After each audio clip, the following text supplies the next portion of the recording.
It goes in and the whole potato, when it comes out, gets good slices. A good potato chip is the thickness. It's very important that we have the right thickness before it gets fried. The uncooked chips pass under a vacuum system to remove the excess water. And into the fryer.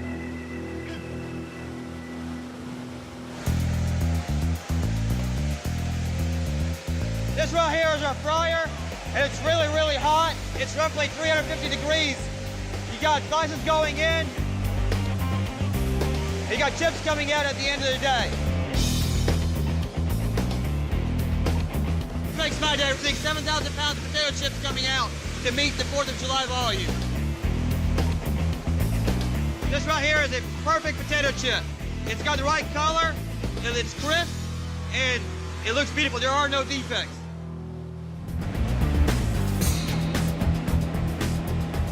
The art of this job really comes down to make sure it's fried correctly, make sure it's peeled correctly, making sure that everything is running like it's supposed to, make sure that we are within spec, making sure the whole process is making a perfect, consistent, quality chip. There's a lot of technology and a lot of automation that goes behind it.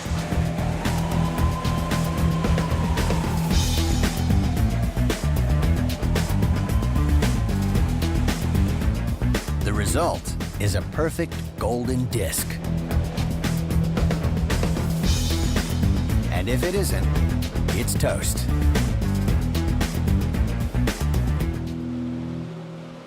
This machine right here makes sure that we kick out any bad chips, and hopefully they don't get into the bags. Here's got a brown spot, and that is a bad chip for us. Here's how it works. As the chips fly past, the system scans each one, registering any anomaly in color. If it's not right, a precise air jet locks in, takes aim, and blows the chip out into the reject bin. It goes really fast. It's going almost 500 feet per second right now, but it's precise. For those that make it, it's on to seasoning.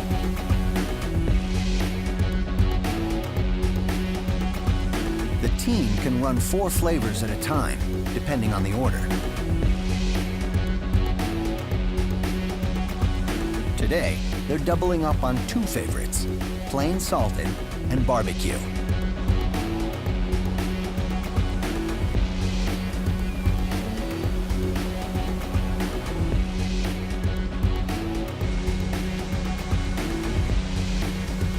Tubes inside this tumbler eject the seasoning, coating both sides of the chip evenly. It takes 5 minutes from the slicer to the end of the fryer into seasoning to make a chip. 5 minutes.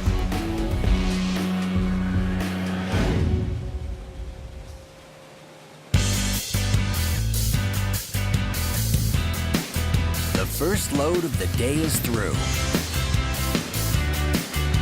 1 down, 19 more to go. Potato chips are Frito-Lay's #1 product. But there's another chip making a run for the title.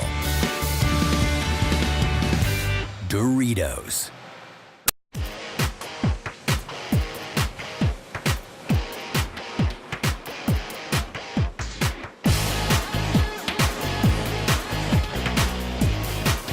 At Frito-Lay, the next load of potatoes is right on schedule. And on the far side of the yard, other ingredients arrive by rail. We have 7 railroad tracks outside for all the rail cars bringing us corn, potatoes, oil. They'll drop off 3, as many as 10 to 12 cars a day.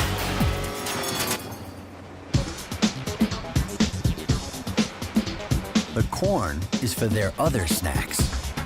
Fritos, Tostitos, and Doritos. 3 multi-billion-dollar brands. But the top corn seller is Doritos. A tortilla-style chip engineered for a bite and a crunch.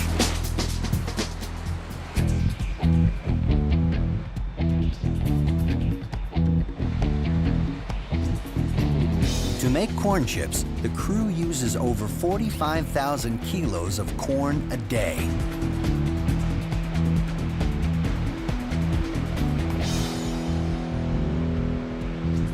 It starts in the bin room, where a series of tanks and filters clean it.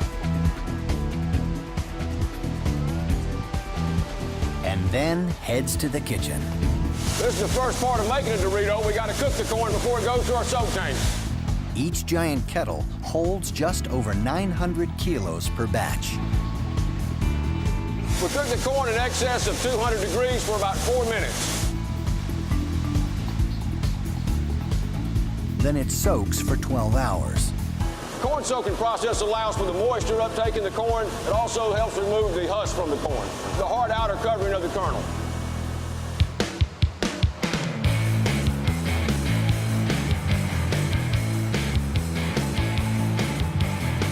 Then they grind it into dough.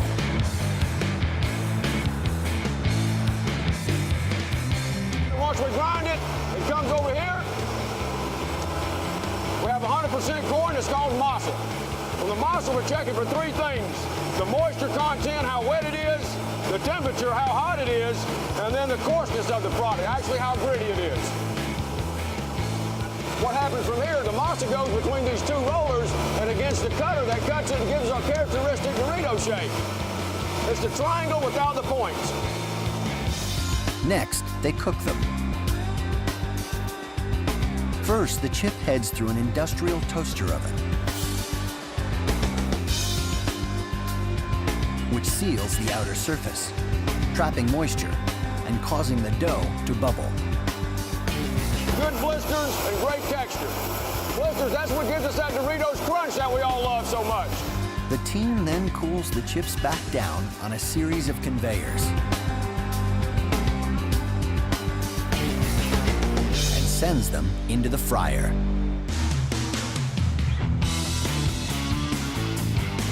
A few minutes in scalding vegetable oil,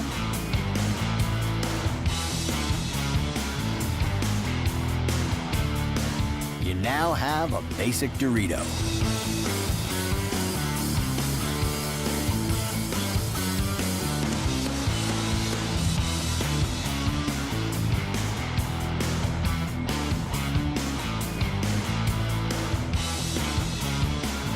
Add seasoning, and you're looking at a $4 billion a year product. Today, they're running the classic, nacho cheese. That's the kind of Dorito we're looking for. Great Dorito, great crunch. Want to try a chip? The crew needs to make about 500,000 kilos of Doritos before the 4th of July.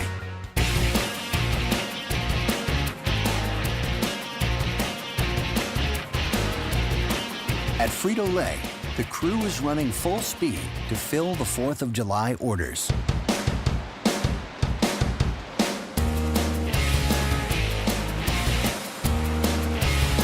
But the potato chip crew have hit a snag.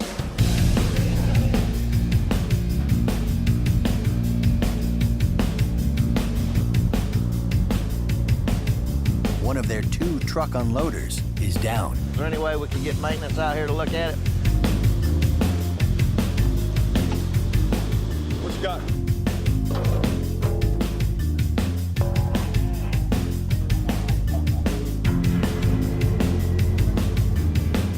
They're already loaded probably 4 or 5 more trailers for me, and they'll be here. If this dump isn't working, then they'll sit here until it does get to working.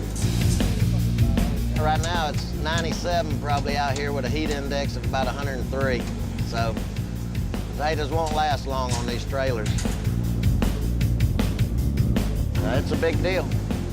I've got 20 trucks to unload today, and if I just have one dump, then that takes twice as long. And my potato quality will go downhill because they're sitting out here in the hot sun. But in a facility this size, it's just one of a million things that can go wrong. 5, 6 top items for the weekend, so I'm in the loop, all right? It's up to the engineering crew to keep it running. headed into the holiday season, we always try to do a good amount of preventive maintenance. But there's so much equipment in this plant, so many drives, gearboxes, motors, something's gonna happen.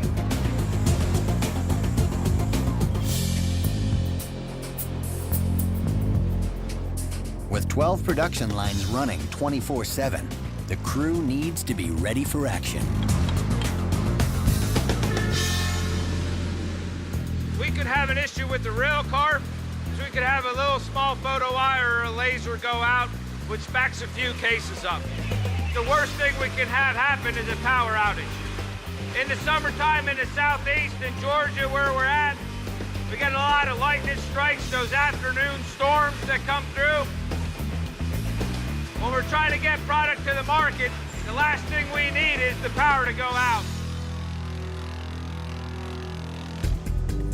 Hey, fellas, y'all about got it? About got it, Jeff. All right, great. Everybody clear? That was quick.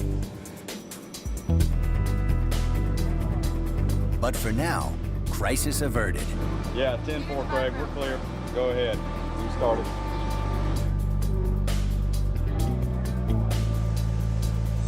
There we go. Get us up and running quick. Cool. Appreciate it, Jeff. And that's just as well, because when it comes to potatoes, there's no time to waste. Once they pull a spud out of the ground, they've only got a short window before the tuber starts to break down. This potato, it went rotten. That's because chipping potatoes are bred with a very thin skin to cut down on waste.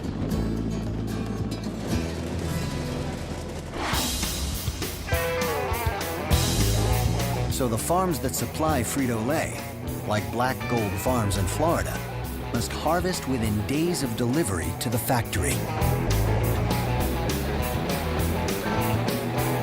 Perfect size, nice round white chip. This is what you want it to look like. We planted this field, basically 105 to 110 days ago with the intention of it coming out, of us harvesting this week. The stack. And a lot of times you can't see it, you have to feel it, because sometimes it's a little bit of vibration, or the more product, the more vibration you need.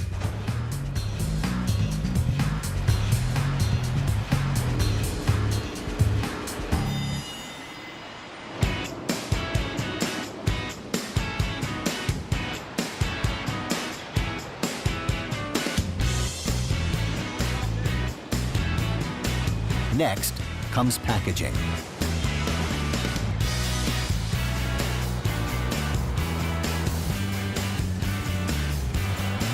The chips shuffle into position.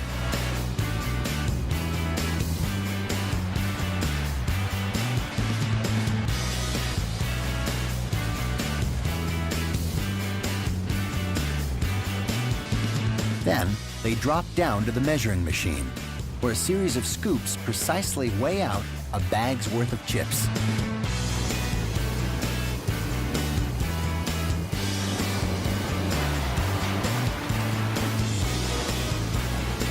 Finally, they drop into bags on the ground floor.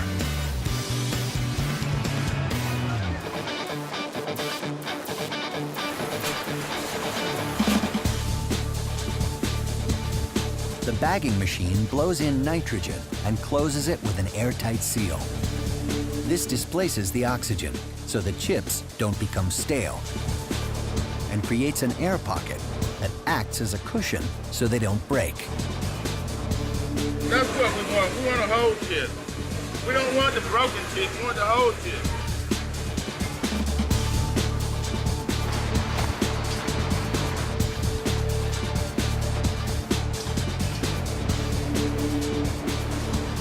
In the next few days, the Perry plant will need to ship out about 1.5 million cases of chips for the 4th of July rush.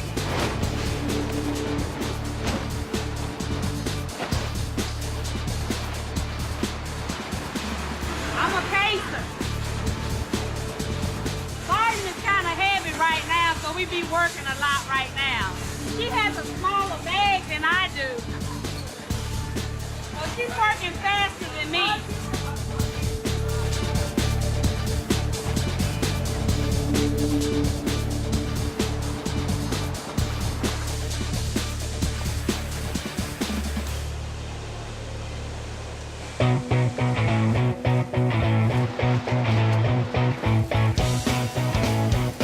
Potato chips, Doritos, Fritos, Tostitos. These are Frito-Lay's heavy hitters, each topping $1 billion a year in sales. But over in the bakery, there's another chip with a loyal following. I love Funyuns.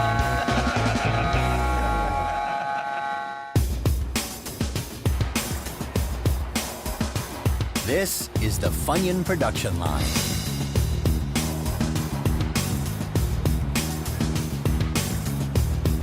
They're called the Funyun because they're fun and they have an onion flavor, so we call them Funyun. They start with a basic ingredient, cornmeal. We add cornmeal and water, this apparatus, we mix it up, and then it goes over to that particular hopper.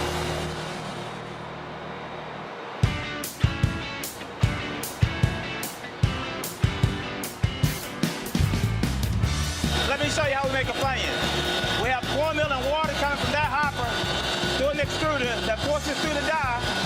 It creates a popcorn effect that turns into a Funyun. This is what's called the extrusion process. Inside this machine, the cornmeal and water are heated and